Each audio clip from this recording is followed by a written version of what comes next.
সৌন্দর্যের প্রতিযোগিতা, বিতর্কের ঝড় আর এক নারীর অবিচল সাহস। মিস ইউনিভার্স 2025, যেখানে তুমুল আলোচনা সমালোচনার মাঝে মুকুট উঠল মেক্সিকোর সেই ফাতেমা বোসের মাথায়, যিনি শুধু মুকুটই জেতেননি, জয় করেছেন বিশ্বের সম্মান। কয়েক ঘন্টার উত্তেজনা, কয়েক সপ্তাহের লড়াই আর কয়েক মাসের মানসিক চাপ সব যেন স্তব্ধ হয়ে গেল সেই মুহূর্তে যখন ঘোষিত হলো মিস ইউনিভার্স 2025।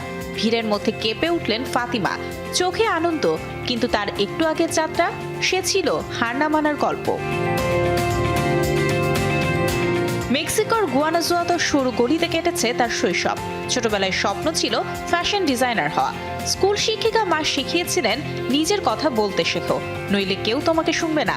এই শিক্ষায় তাকে ইতালিতে নিয়ে যায় ফ্যাশন ডিগ্রি করতে। পরে মডেলিং দুনিয়ায় এসে বুঝলেন গ্ল্যামারের ভেতরেও আছে নারীর প্রতি অসম্মান। সে দেয়াল ভাঙতেই শুরু তার লড়াই। Mexico, where are you? You are the man. থাইল্যান্ডে প্রি প্রেজেন্ট ইভেন্টে ঘটে যায় আলোচিত সেই ঘটনা।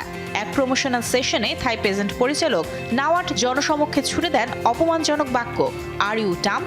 হলঘর স্তব্ধ, কিন্তু ফাতিমা দাঁড়িয়ে বললেন নারীর প্রতি এই অসম্মান তিনি মেনে নেবেন না।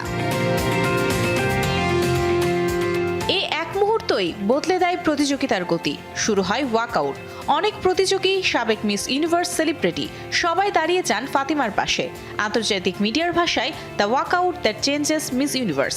এরপরই একের পর এক বিচারকদের পদত্যাগ, অনিয়ম ও ভোটচাপের অভিযোগ, নাওটে প্রকাশ্য ক্ষমা, একজন নির্বাহীর বরখাস্ত, সব মিলিয়ে গোটা আয়োজনে তৈরি হয় বিশৃঙ্খলা। আর তার মাঝে সবচেয়ে স্থির Fatima. Ladies and gentlemen, a round of applause for Miss Mexico. Final রাত, হাজার ক্যামেরা তার দিকে স্থির। ওয়াইন রঙা গাউন পরে যখন তিনি প্রশ্নোত্তর পর্বে দাঁড়ালেন, জিজ্ঞেস করা হলো একজন নারীর সবচেয়ে বড় শক্তি কি? ফাতিমার উত্তর, যে নারী বলতে পারে সে পুরো দুনিয়াটাই বদলে দিতে পারে।